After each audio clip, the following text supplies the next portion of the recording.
Today, Israel finds itself at a critical juncture, facing unprecedented domestic unrest and mounting international pressure. Following the tragic killing of several hostages held by Hamas, the nation has been thrown into turmoil. Protests have erupted, services have ground to a halt, and the country is grappling with profound questions about its future. In this video, we're going to explore the latest developments, the public's reaction, and what this could mean for Israel and the wider region. The deaths of hostages held by Hamas have sparked an intense wave of anger and grief across Israel.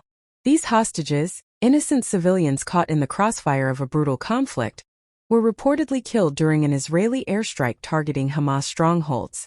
Israel's military claims that the captives were killed by Hamas just before Israeli forces could reach them, but this has done little to quell the rising public outrage. Prime Minister Benjamin Netanyahu, facing one of the most challenging crises of his political career, condemned Hamas for the deaths and vowed to intensify military operations until every hostage is returned and Hamas is dismantled. But for many Israelis, this is not enough. In response to the tragedy, thousands of Israelis have taken to the streets, demanding immediate government action to secure the release of the remaining hostages, estimated to be around 100 still held in Gaza. The anger is palpable, not just against Hamas but also against their own government, which many feel has failed them in this moment of crisis. Protests have not been limited to the streets. Dozens of demonstrators disrupted train services in central Israel, blocking doors at Herzliya and Tel Aviv Hashalom stations, in a desperate attempt to draw attention to their cause. The message is clear. The people of Israel want their government to act now. As public frustration reached a boiling point, Israel's largest labor federation, the Histadrut, called for a general strike. This one-day strike has effectively shut down large parts of the country. Ben Gurion Airport, a crucial hub for Israel, was closed to departures, with only a few special exemptions granted. Hospitals have been operating on a reduced weekend schedule, and many universities and banks have also joined the strike. The strike has brought the nation to a standstill, but for many, it's a necessary action to force the government's hand, all in the hope that their government will finally prioritize the lives of the hostages. However, not everyone agrees with the strike's continuation. The general strike was cut short by a Tel Aviv court order, ruling that it must end at 2:30 p.m. on Monday. This decision followed a petition against the strike, signaling the deep divisions within Israeli society over how to handle this crisis.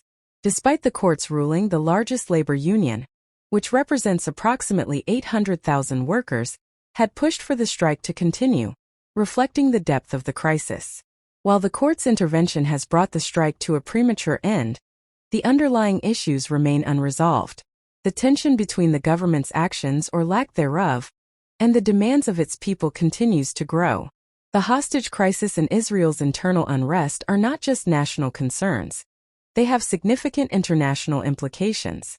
The Biden administration is reportedly preparing a final take-it-or-leave-it proposal for a ceasefire between Israel and Hamas. This proposal, discussed with Egypt and Qatar, is seen as a last-ditch effort to broker peace. If rejected by either side, it could mark the end of American-led negotiations. For Israel, the stakes are incredibly high. Accepting a ceasefire could be seen as a compromise in the face of terror, while rejecting it could lead to further isolation on the world stage. The decision will likely hinge on the outcome of ongoing military operations and the government's ability to address the hostage situation effectively. Israel is at a crossroads. The decisions made in the coming days and weeks will not only shape the future of the current conflict, but also the very fabric of Israeli society. Will the government manage to secure the release of the remaining hostages? Can Netanyahu's administration withstand the growing public discontent? And what role will international diplomacy play in resolving this crisis? As Israel grapples with these profound challenges, one thing is certain. The events of today will echo for years to come, not just in Israel, but across the Middle East and the world. We'll continue to follow this story closely, bringing you the latest updates as they unfold. Thank you for joining us today. If you found this video informative, please like, share, and subscribe to our channel for more in-depth coverage of this and other global events. We want to hear from you. What do you think Israel should do next? Leave your thoughts in the comments below, and let's start a conversation. Stay informed, stay engaged, and we'll see you next time.